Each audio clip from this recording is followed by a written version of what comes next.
You know what's really funny that people might not remember? Is that one of World of Warcraft's original selling points that was so fucking huge was the fact that it didn't have loading screens between zones. Shadowlands does. So that's how far they've regressed. The Problem With Shadowlands what makes Warcraft lore good. Okay, here we go.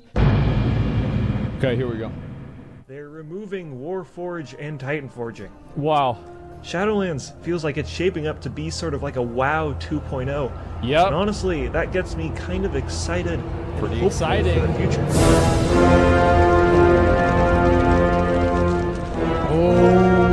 introduce Thanos to the game. Oh, there's Pyromancer, preach. Ooh.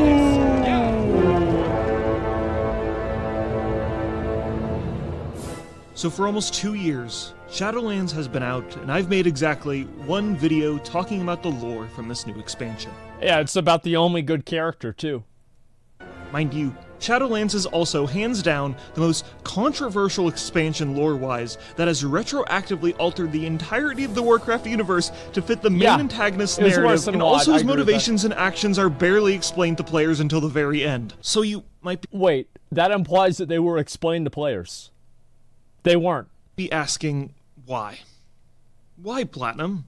Why have you just been ignoring all of this new stuff and making lore videos about stuff that hasn't been relevant for the last decade?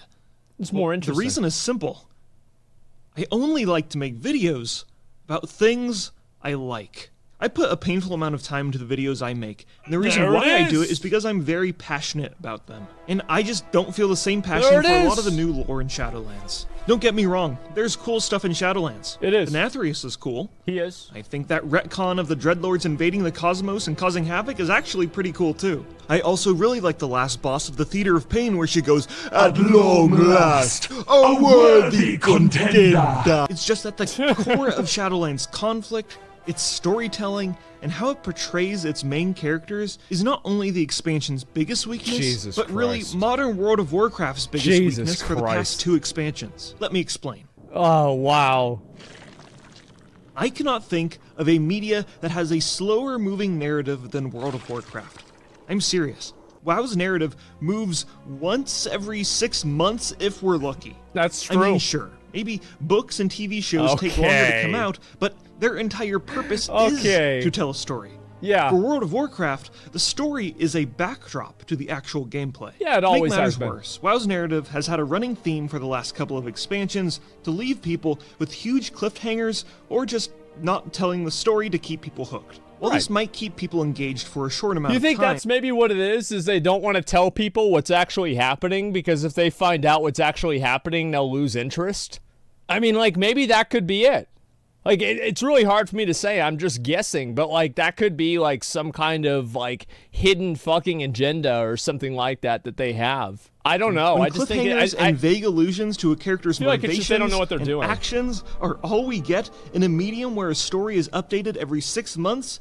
It can get very frustrating, confusing, or entirely forgettable. In terms of being forgettable, look at Vol'jin.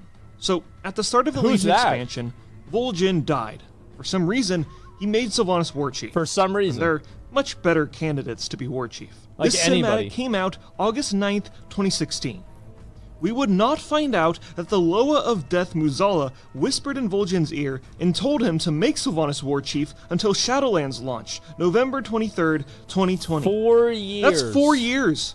I could have gotten a college degree in that same amount of time this plot point was revealed. When you leave cliffhangers for that long of a time, the impact of the final reveal is either nowhere near as impactful, or people just simply forget the plot in the first place. Especially in a medium where the story is not the primary. It's like, that's my favorite part is like people that play the game all the time in WoW, and they just don't know what any of the characters are. They're like, oh, she's the one with the boobs, right? Oh, yeah, I saw a fan art of her. It was really hot. What's her name again? No, not the character, the cosplayer. Yeah. That's how much they care. Aspect of its design, and a million other things have happened since then. These cliffhangers might work in other narrative mediums, but for World of Warcraft, it can be confusing or outright frustrating because of how slowly it progresses. So Yeah, exactly. Like, it works with like, you know, for example, whenever I was watching JoJo's Bizarre Adventure, every single episode ended on a cliffhanger. It did. Every single one. It's like the end of the episode, they're like, what? Oh my God. And then it says to be continued, right? But then you just click next episode. On Netflix, you just click next episode and that's it. You don't have to worry about it. And so that's how all TV shows work now. Not all of them, but I feel like, yeah, some of them have, have cliffhangers. I don't think cliffhangers are fundamentally bad either. No, I mean, and it's funny, you know what I mean? This is a perfect example of where this gets frustrating. Yeah, it's like waiting a week been is strung different than along waiting for the entirety of years. her story since Legion. That's 4 years. Now, people are willing to reject and hate whatever story she had in Shadowlands because it continued to be vague allusions to clever hints for another 2 years. Sure, the Sylvanas book coming out might explain some stuff, but that's like explaining the plot to a movie after the credits roll. And to add to this 100-mile cliffhanger, the main villain of this expansion is a walking cliffhanger, who never told us his true motivation or really gave any characterization to him at all until the final moments of the expansion. And even then, it was still kind of vague, and ended with another cliffhanger. And where these cliffhangers get really ugly is that it encourages fan speculation. And let me tell you, well, it's a good thing it encourages fan speculation, because at least fan speculation's better than the actual lore. Like, I mean, the fan speculation's great. I mean, I feel like, yeah, that's what they should do, is they should just, like, basically, they should go off on a cliffhanger. Blizzard goes off on a cliffhanger, and they just read the speculation, and they decide, oh, this one sounds cool, a lot of people like this one. Oh, so Anduin's actually a Dreadlord? Oh my God, and him and Rathian fall in love? Okay, yeah, people like that. Okay, yeah, let's go with that. Sure. Well, why not? Oh, and Rathian and Anduin kill Sylvanas together. And they hold hands on the same sword whenever they stab her to death? Yeah, that's cool. Yeah, let's go with that. Yeah, that sounds good to me. Okay, that's fine. You know, please, just do that. Please, don't think it up for yourself. Fans come up with some insanely awesome theories, but the problem is, whatever happens in the story will never live up to the hype of fan theories. Now, I know, obviously you can't just stop people from making fun theories about your game, but when your story is told in such a slow-moving medium, and you leave it with tons of cliffhangers, your fan base is just going to get disappointed that their grand theories are not what really happens again, and again, and again. And again. Don't get me wrong, cliffhangers can work, but modern I don't know what this is. What is this? You guys remember, like, what is this? Does anybody remember this happening? Like, as I said, guys, like, what sword thing, homie? Yeah, what sword? Like, just straight up, just take it out of the game. Take the sword out of the game. That's a cool fan art? Yeah, there's no sword, man. Yeah, is this Lost Ark? Yeah, I don't know what game this is. Specifically, Battle for Azeroth and Shadowlands have both lacked a serious thing in its narrative. What's a clear direction and conclusion. For the rest of this video, I'm going to be referencing Legion a lot. Yeah, that's true, actually. There was no storytelling. Well, no, I mean, like, there was a conclusion for BFA, right? I mean, there was. Is that, like, at the beginning, it was the Horde versus the Alliance, and then they united forces whenever they realized that the old gods were doing old god things. I actually think that, like, the conclusion for BFA was about as good as it's going to get. Everybody comes together, we beat Ashara, we kill N'Zoth, and it is what it is, right? I'm not saying the quality of it was good, but it was just in general, and left N'Zoth for a cliffhanger. I feel like, but he died, didn't he? Like, N'Zoth was dead. N'Zoth is done. Didn't that happen in Vanilla? There's a cliffhanger? No, in Vanilla, there wasn't really a cliffhanger at all. Because the story was just like, a Dark Souls story almost in Vanilla WoW. Like, you had to go out of your way to find what was going on in the fucking game. And number two, like, there was no real definitive story. Like, why after BWL did we go to AQ40 and then Nax? Like, there was really not a lot of continuity between the raids. It was like, yeah, so, you remember, like, the Lich King and shit? So we're gonna do, like, one of those, like, the big fucking floating rock things. And you're gonna teleport up there, and there's gonna be, like, Kel'Thuzad, and you're gonna have to kill him. And there's gonna be, like, other undead guys, too. You have to kill them, too. You know, like, because the thing in Warcraft 3, we're gonna add that back in. Like, that was about it, and it was, everyone was like, oh, really? That's fucking cool, man. Awesome. We're gonna kill Kel'Thuzad? Yeah, dude. And then the fact is, the real cliffhanger was Warcraft 3. Is because Warcraft 3 was what was the cliffhanger. Because Burning Crusade ended the story in Warcraft 3 with Illidan. Wrath of the Lich King into the story in Warcraft 3 with Arthas. Like, those were the two loose ends from Warcraft 3. The two biggest ones, right, was Illidan and Arthas, and the two expansions ended those storylines. Like, and that was good. That has ever been done in World of Warcraft. Let's start with its clear direction. What is Legion about? It's the Legion. The whole point of the expansion is to defeat the Legion, which is a really basic plot point, but I think that's to its benefit. Because it's such a clear plot point, they can spend a lot more of their finite amount of narrative resources on fleshing out characters rather than explaining its core. Dude, Kil'jaeden was so fucking badass. Like, just his character model was so fucking cool, man. Oh my god. Like, this cinematic, especially, like, I mean, bro, it was so good. And like, you know what was really good about Legion? Is the fact that it was simple. Okay, so, basically, so there's a really big red guy. And he's gonna kill everybody. And guess what his boss is? It's an even bigger red guy. And he's, guys, he's really fucking big. And so you have to kill the first red guy, and then you have to kill the red guy after that. And that's about it. That's really about it. That's all it is. It's simple, and it's obvious, right? There's no hidden motivations, really, in the game. Like, it's just, Sargeras is bad, Kil'jaeden is bad, and the nuance to it is only understood. Like, what I think a really good story is this, right? It's like, okay, let me think of a great example. This is the first example that I can think of just right off the top of my head. A good story is good on a surface level, and it's also increasingly better whenever you understand it more. Dark Souls is a great example, but let me use Lord of the Rings as an example. So Gimli asks, what's her fucking name? Galadriel.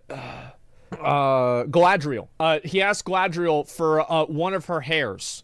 And then Galadriel gives him 3 of the hairs. And Gimli tells this to, what's his name? Legolas.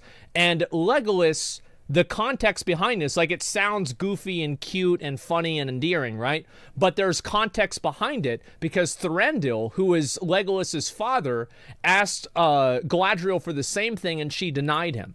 You see what I'm saying? So, like, you understand, the lore is at a surface level fun, and Fëanor, was it Fëanor? That's right. Was it Thranduil? I forgot which one it was, right? But it was like another elf that had asked for that. Was it? Yeah, it was Fëanor. I thought it was Fëanor. Actually, I thought it was Thranduil. I got it wrong. But what I'm saying is, like, understanding the lore behind it makes it a lot better. But even whenever you don't understand it, it's still really good. Another good example of this is, like, Pinwheel in Dark Souls. Right? So, like, whenever you look at Kil'jaeden, this is how it comes back to Kil'jaeden, is that Kil'jaeden and Velen were boys, right? And Kil'jaeden chose the thug life, and Velen became a priest. And now they come back together, you know, right after Kil'jaeden is dying, and Velen shows in the future that it would be possible to defeat Sargeras. And it puts Kil'jaeden at rest, finally, so he can die in peace knowing that everything's going to be okay. So, like, the story on a very surface level, if you don't understand any of that, is totally good. It's totally badass. You know, these two guys, they knew each other for a long time. He was the betrayer, and he blows up. It's dead. It looks cool, right? But if you understand it more, it becomes even better. And that's what the difference is. You see what I'm saying? It's the exact same story from Tolkien. Sargeras is Melkor. Velen is Manwë. KJ is Sauron. If you want to use that analogy, wouldn't Saruman be like, yeah, that would have to be Saruman, because they're the same. Saruman and Gandalf were Istari, and so it would be Saruman. But it doesn't really matter. Regardless, no, Sauron, I'm not going to get into it. Anyway, what I'm saying here is this. I'm saying that the story in Shadowlands only is fulfilling, and like this was the case in BFA 2 in many regards, it was only fulfilling for some people that had a lot of prior knowledge. But the story in Legion was fulfilling on a surface level. You see what I'm saying? Yeah, do you guys see kind of what I'm getting at here? Sauron's also Istari? Sauron is an Istari? No, he's not. He's a Maiar spirit, I believe. I'm like 90% sure he's not an Istari. Yeah, he's a Maiar spirit. Yeah, Sauron's not an Astari. The Astari, it was fucking Gandalf, Saruman, Radagast, Alatar, and Polando. That's what it was, right? Those are the five the five fucking guys. That's it. Part of the spirit world? Yeah, something like that. Yeah, those are the 2 blue wizards. The ones that don't matter. Narrative. We can travel to Suramar. We can learn about Illidan. We can get some Draenei backstory. Exactly. All without the narrative needing to rely on janky, unsatisfying cliffhangers to move through its main story. Next, conclusion. The end of every patch in Legion had absolutely wonderful conclusions to a plotline while introducing a new one. Except for Emerald Nightmare, ignore that one. Nighthold, we defeat Gul'dan, a villain that was introduced in the previous... Yeah, Emerald Nightmare kind of came out of nowhere. Bro, this was so satisfying, man. Oh my god, this was so fucking satisfying. Like, because you never really see... Here's the thing, is like, you never really see Illidan actually, like, do anything. You know what I mean? Like, he doesn't really fight anybody hardly at all. Like, it's mostly like Illidan just talking or like, you know, monologuing, etc., right? And there's just like 2 moments where Illidan actually is fighting something. And like, he fucking deletes that Naru and he picks Gul'dan. And Gul'dan, by the way, is like the most powerful warlock of all time. Just picks him up like fucking nothing, man. Expansion. God then we go damn. back to the Broken Shore, a place that we visited at the beginning of the expansion, because we're stronger now and we have more allies. Tomb of Sargeras. You also beat Tyrion? We defeat Kil'jaeden and then get a final closure scene with Velen. And then Argus is teleported in front of us. In Taurus, we banish Sargeras and Illidan follows him, but then Sargeras stabs a giant sword in Azeroth. No, he didn't. Let me tell you, this is my favorite ending cinematic from the entire game, and that isn't me saying that with rose-tinted goggles. I remember when this first came out, I was soying around my room. Bro, dude, I remember we watched this shit. So, like, back in the day, before they made the raids, before they tuned the raids for the top 100 poop sockers, we used to actually be able to clear normal mode on the first day. And whenever we did that, we would always see the cinematic. We would be some of the first people, bro. Like, we would be like, oh, what? Oh, what? Oh, my God, what, dude? And it's like, Bort, yeah. It was so fun, man. It was awesome. And so, anyway, I remember whenever this cinematic came out, the only thing I didn't like about the cinematic is that it wasn't 15 minutes long. I feel like, bro, like, I mean, for the end of the Burning Legion, 20 years? We don't have a single voice line from Sargeras to Illidan. Illidan doesn't say, I got you, bitch. How about that? Nothing, bro. Didn't say anything. He just says no. Yeah, I would have loved to have had an actual long cinematic explaining what's going on. They're afraid of long cinematics. It's weird. Yeah. It's like whenever I think back, like, what was one of the coolest moments in Final Fantasy? It was like, it's always the really, really long cinematics. Like, the super long cinematics are my favorite ones, man. I love those. Because of how cool this ending was. Yes, the sword being stabbed in Azeroth is a cliffhanger, but Says it's that no, doesn't elaborate. Of yeah. defeating Sargeras that we waited 6 months to see that makes it palatable. More like waited to Warcraft 3, yeah, exactly. Later expansions might have had this rhythm of conclusion and an introduction to a new plotline, it lacks a lot of clear direction that didn't make it nearly as satisfying. And when you make a clear direction for your narrative, these awe-inspiring reveals have such a larger impact on a player base. See, I thought the N'Zoth, I actually thought the ending of Eternal Palace, where like Ashara, he does that stuff and everything, like he grabs Ashara, I thought that was really fucking cool, man. Like, I actually thought the ending of Eternal Palace was great. Because it was like the eye underneath them opens up. It was like, what the fuck?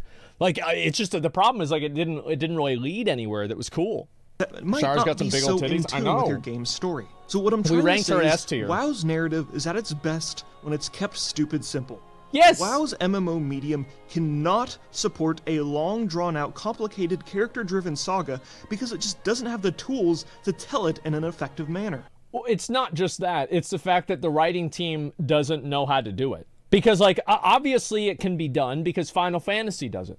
Like, in my opinion, I think Carmine is a more interesting character at this point than Sylvanas is. And Carmine is in Lost Ark. That's not good.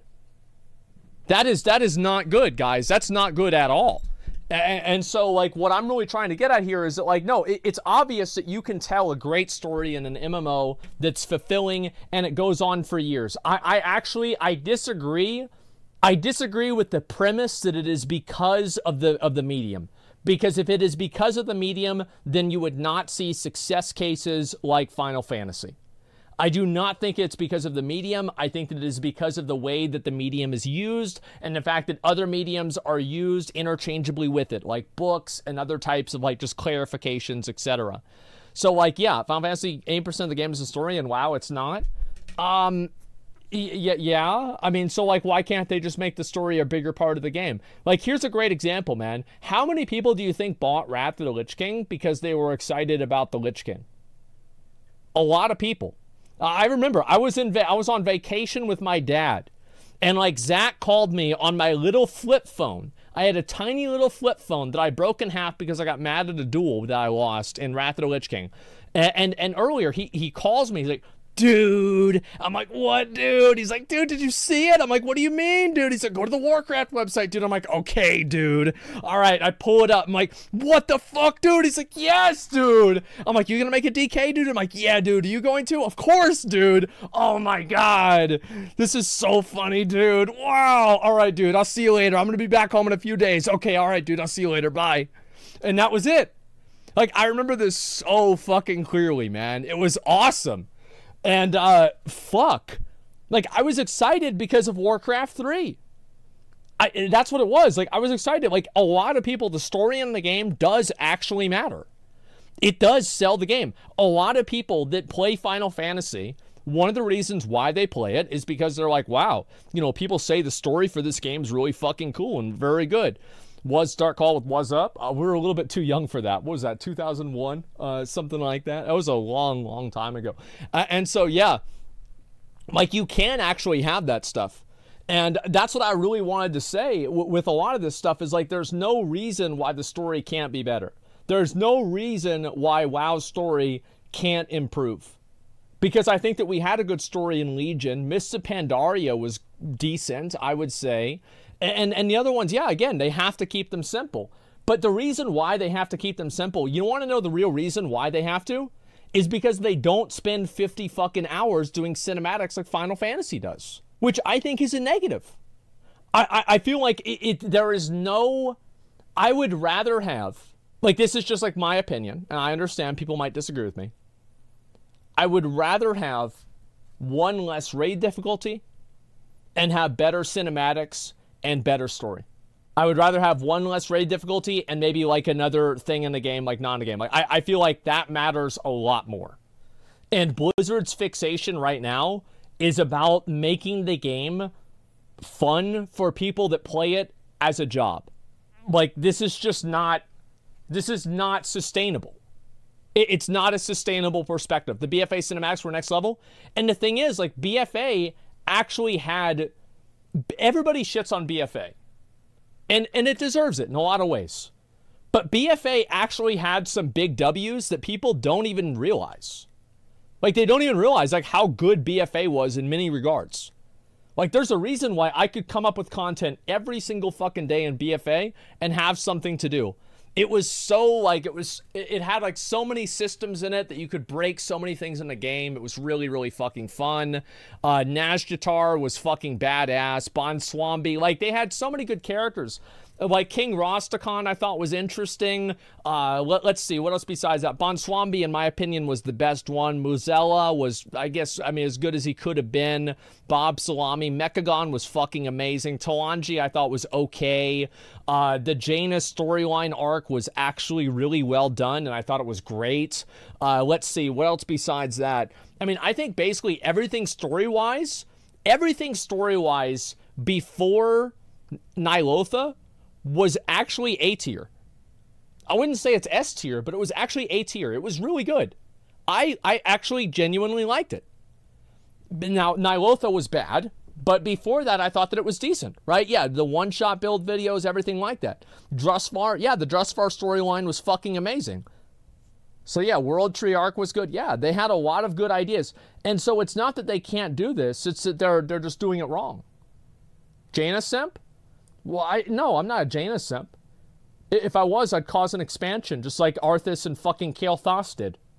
And if it did, they'd have to make the entire focus of the game being about storytelling like other MMOs. So no, that's not true, because there's plenty of people that play Final Fantasy that aren't into the story.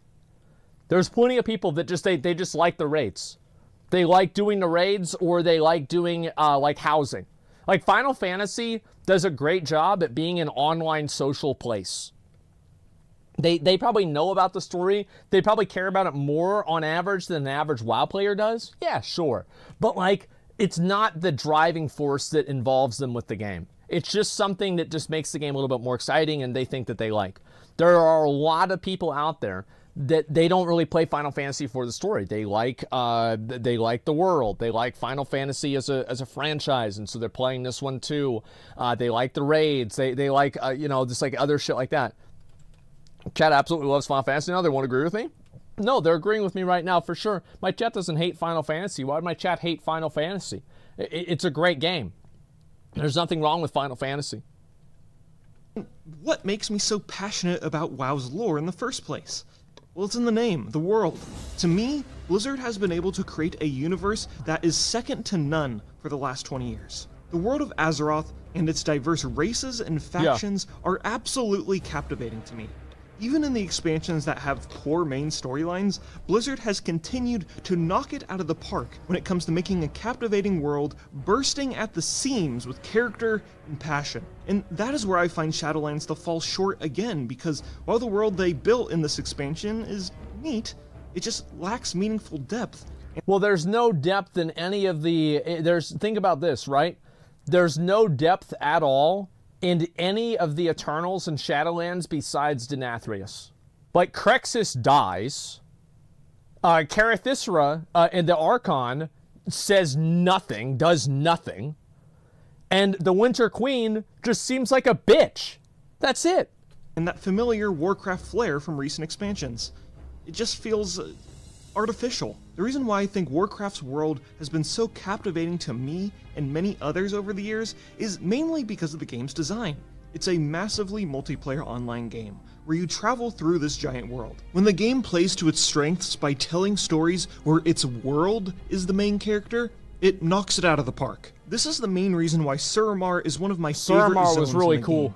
They made an entire zone. Yeah, and that's another example, right? Of like, oh, they can't tell a good story. They can't do it. They did with Suramar.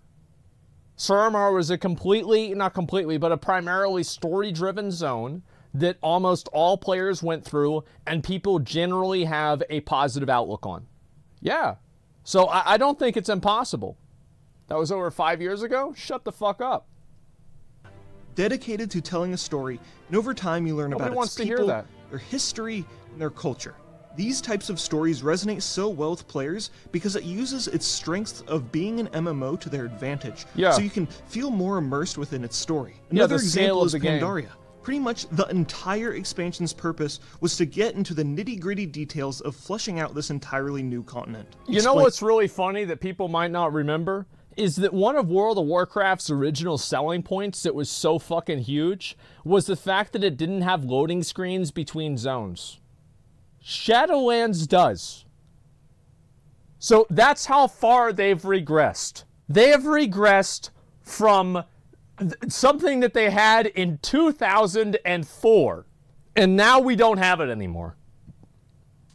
Like EverQuest, yeah, that's crazy. They're adding loading screens. It's so annoying. I hate it. Yeah, I can't just like, I hate using flight paths. I think they're annoying. I like to just fly up and then just fly directly over there. Lost Ark has less loading screens. It's about the same. In its inhabitants, its history, and its place in the world. And for that reason, it has some of my favorite stories in WoW.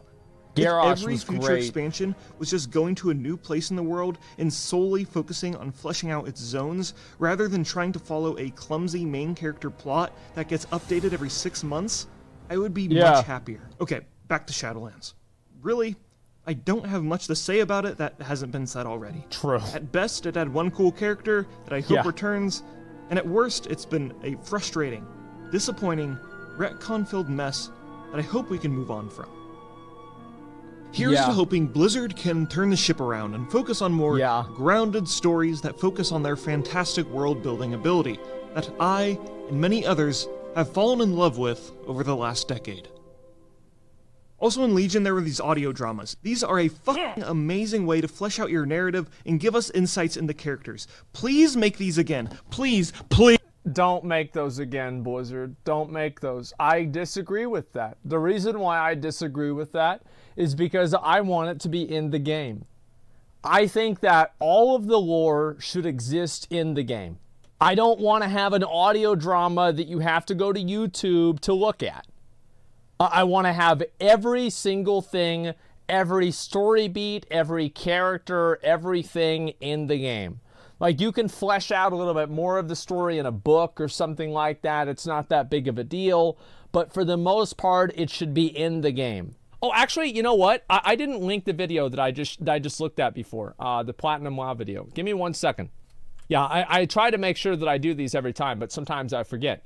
Yeah, this is a video. It's by Platinum WoW, and I want to link it to you guys so you get a chance to watch it. You know, obviously, WoW content creators nowadays, they've got it rough. You know, content is not ideal, and so make sure to give him some support. If you liked the video, you thought it was insightful, and you thought he had some good things to say.